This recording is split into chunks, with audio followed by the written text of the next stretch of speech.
The crown, and here to respond is the runner-up to this year's Miss USA competition, Miss California. Carrie Prejean is with us. Welcome to the show. Good to see you. Good to see you. Thank you for having me. You know, first of all, the people of California voted on Prop 8. They agree with you. Yes. It's just an interesting side note. Right. All right. He has since viciously attacked you.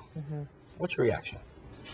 All I can really do is hold my head high and just be proud of what I said that night, and I have no regrets. I said what I meant, and it was my honest opinion. He asked for my opinion. I gave it to him. I was under, as you were watching the video, I felt as if, though I maybe stumbled a little bit, but I picked myself back up at the very end, and I said what I needed to say, and I got my point across, and that's all you can really do.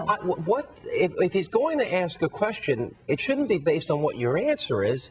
If they're asking for an honest answer, I mean, did you have to be dishonest or politically? That's how I've been doing pageants since I was 17 years old, and I've always been told that you're not judged on what you say, but how you say it. Yeah. And they should never judge you on your opinions. And I think with a question like that, that's so controversial, either way, I was either going to stay true to myself and stay true to my beliefs and my faith and stay strong with it, or I was going to give in to him and say... Did you think at that moment that, all right, I know you said at one point that at that moment you knew that that was a controversial question, and you actually went on to say that you felt God was testing your character. I do. At that moment, I was getting ready to answer my question, and I started saying, I think that Americans, you know, we have the right to choose.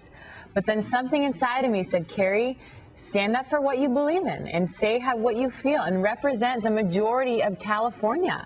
You're Miss California. The majority of voters believe that a marriage is between a man and a woman. And you have also said, and a lot of other people believe it as well, and I believe it also, based on looking over how the judging goes on, that if you had been given another question, you would have won this competition.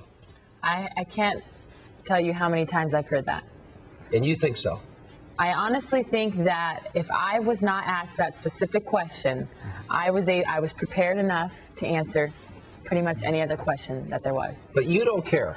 I don't. I think this is such a blessing, honestly. This is such a blessing that I'm able to be here to proclaim my faith on national television and be proud and have no regrets. Yep. I really don't. When you say that, because a lot of times people think about beauty pageants, and all right, there's the bathing suit part, there is the evening gown part, but it's also, isn't there beauty inside? I mean, when 30 million plus people watch this woman with this incredible voice on Britain's Got Talent, I'm sure you saw the video of Susan Boyle. There's inward beauty, there's outward beauty. Isn't the contest, isn't it supposed to be about both? It is, and it's about a young woman. You're supposed to feel empowered. You're supposed to feel like you have a voice. You're supposed to feel like you're able to be you and to let your personality show and to not be afraid of that. And you know, Perez wanted me to be politically correct.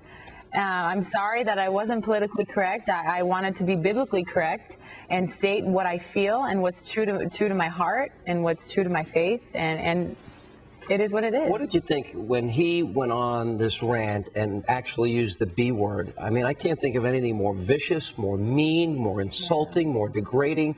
Just because you have a different opinion, which, by the way, happens to be the majority opinion of people in the country, including mine. What did you think of that, and how do you respond directly to him? You know, I forgive him. I know that he's angry for whatever reason. I know there must be a bigger issue going on in his life. It just so happens that I'm used in this way, and I'm so happy. I'm so blessed. I'm happy to be here, and I'm filled with joy. I really am. How did the faith develop in your life? Obviously, this is a big part of your life. You know, how did that become such a big part of your life?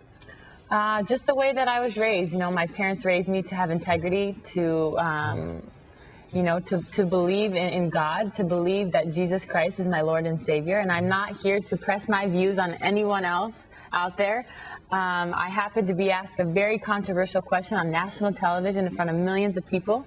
And I think that that was a time in my life where I had to stay strong, and I had to stay true to my convictions and stay true to my faith and just come out there and say it. And even your sister, who's serving in the armed services. Yes, she disagrees with you does. on the issue. And we have disagreements all the time about this topic. You know, my dad and I watch your show every night.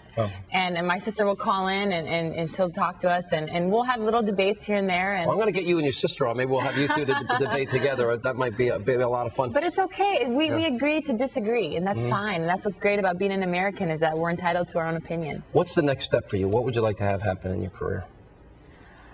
We'll see where it goes from here.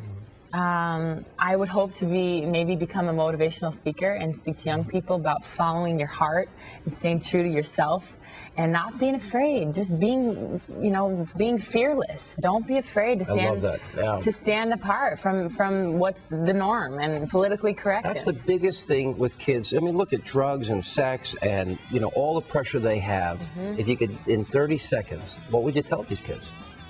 I would tell them, do not let anyone come in between you and your beliefs and your faith, and just stay true to yourself, and don't compromise that for anyone or anything. I didn't compromise that for the crown of Miss USA. I think there's a lot of people cheering you tonight, that you stood on your principles, that you put the principles above winning, and not enough people do that, and I admire you a lot for it. It's very nice to meet you. God bless you. Thank you. God bless you too. Thank you. Appreciate it.